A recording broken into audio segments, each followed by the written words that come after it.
Hi, welcome to my channel, Psychic Kathleen.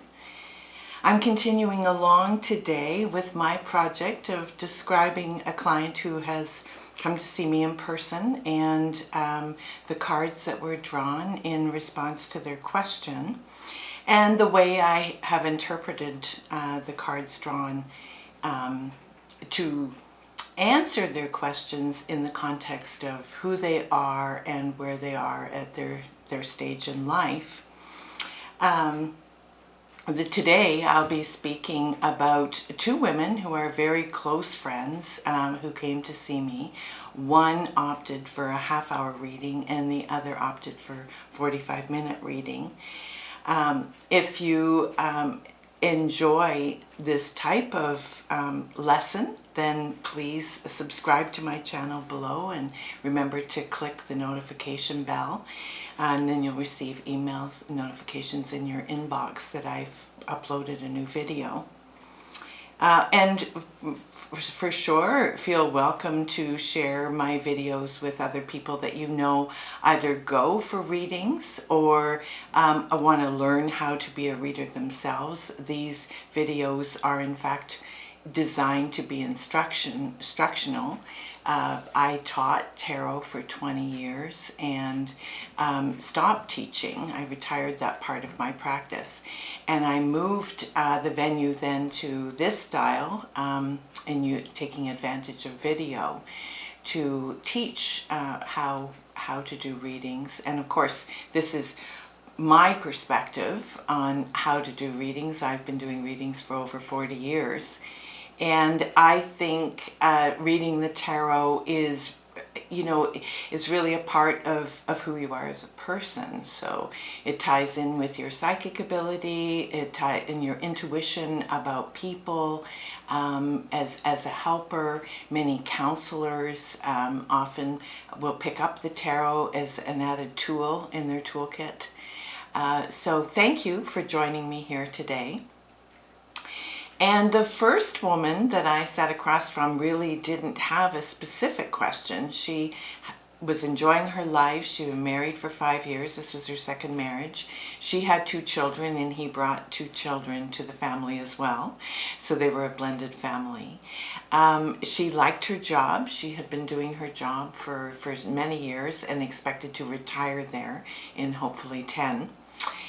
So she didn't really have a specific question or a particular problem, but she just, she liked doing readings, and she was, I suppose, curious. And so I did a kind of general read, and when you do general readings, a client needs to understand that it won't be specific. So it may come across quite general or maybe random at that level. However, she had a wonderful time, was glad she came, and certainly still took away some helpful pieces to understand more of herself and where she's at, why she's feeling the way she is, and so on. So one of the cards that had come up in her general read, and I do a layout called the Dark Goddess layout. I use this layout quite a bit, and particularly when it's just an exploration reading. So she had some cards come over that triggered some really interesting conversations for us. One was what needed her acceptance was the Ace of Wands, which is like new identity, new inspiration. And I asked her if she had a hobby, something that she enjoys doing. And she said no, she used to have a number of hobbies. She really liked crafts, but hadn't done it for a number of years. And this really triggered some thinking for her that would be a good idea. She said she loves to travel, and so we talked about how she could travel. She's from Japan, and I said you might consider leading groups of like tours to Japan. I said I'm sure you could be a very good guide. And there'd be a number of people that would really enjoy doing that with you, and that would be a great way to supplement your own travel expenses. So she got very excited with that idea. Now, what needs healing had indeed come up, the moon card for her. So I asked her if she'd been having sort of feminine issues, and she said she was in menopause a couple of years into it and had noticed a few things such as not sleeping very well.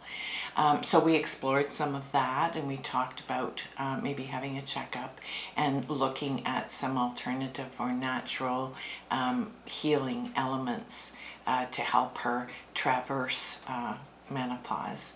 Although she wasn't having serious trouble with it, this card indicated there were some issues that were surfacing. I asked her then if she was sleeping okay, and indeed she wasn't. She wasn't getting enough rest, and she said her joints were hurting her, and there was. So I said these are sort of some of the physical problems that can sometimes come up randomly when you're going through menopause, and there may be something you can take that will sort of ease your discomfort and help you sleep better, which would be, advisable.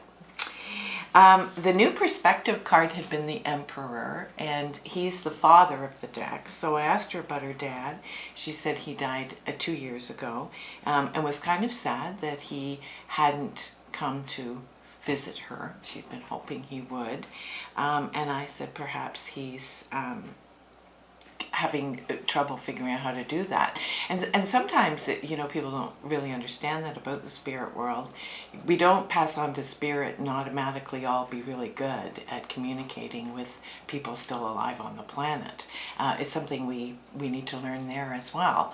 For some people, they're naturally gifted at doing that. Spiritually, they're naturally gifted. And for others, it takes a lot more work and study to get there.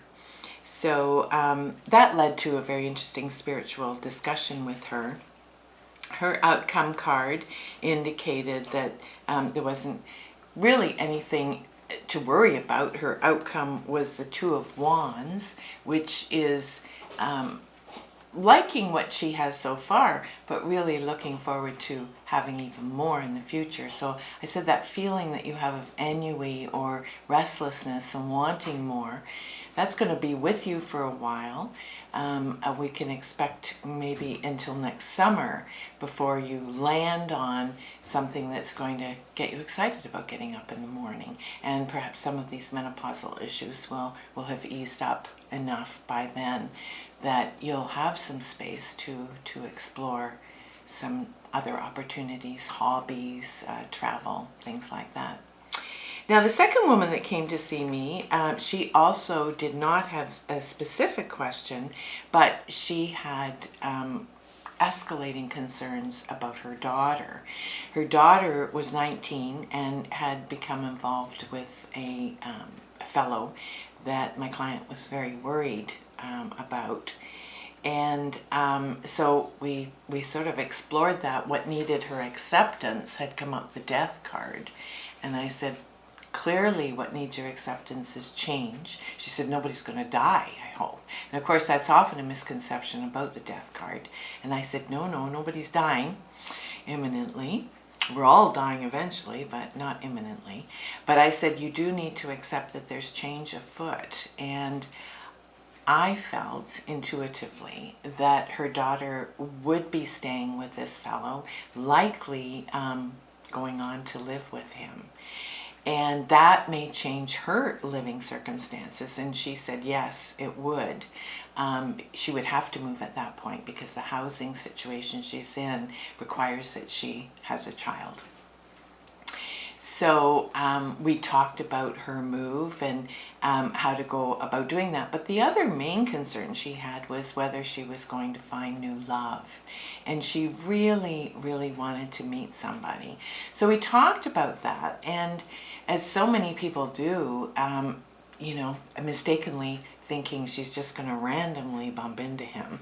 The King of Pentacles had come up as what needs her protection or where she's vulnerable.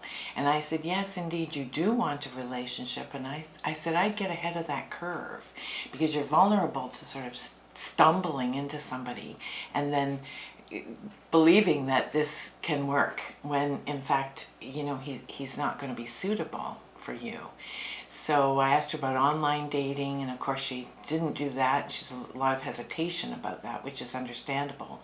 But I said, if you look at it like a research project, as opposed to thinking you're going to meet Mr. Right, you're going to, live happily ever after, instead of looking at it that way, I said approach online dating as a research project, because you really don't know at this stage in your life. She's a widow and has been widowed for 10 years. I said, at this stage in your life, you really don't know who would suit you now. So do a little research.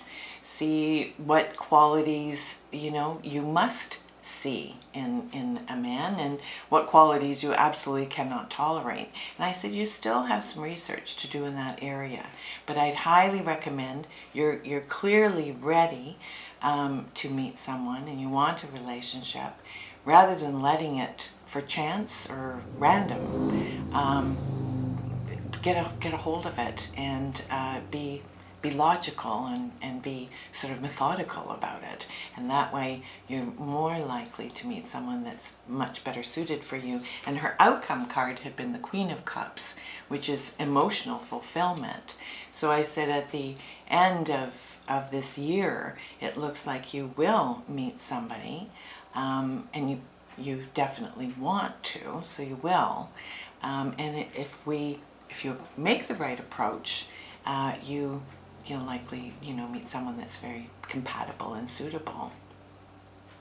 Now, the Strength card had come up recommended, and I said she needed to do something to strengthen her body, and I wondered if she'd been doing some stretching. Her job involved a lot of activity, a lot of movement and busyness, so she was getting enough sort of cardio or movement, but I wondered if she was getting enough stretching. So we just talked about that, maybe signing up for yoga or Pilates or something that would stretch out her muscles. And she was in her 40s and concerned that would she hold up her strength in this line of work going forward. So with that card coming up, it certainly indicated she could do some work on herself physically to ensure her strength stays, at what it is. So thank you again for joining me here today. If this is the first time you've seen one of these videos, then subscribe to my channel and give it a thumbs up if you've enjoyed it, and share if you know someone who could benefit from learning from this kind of work as well. I look forward to seeing you here again soon. Bye for now.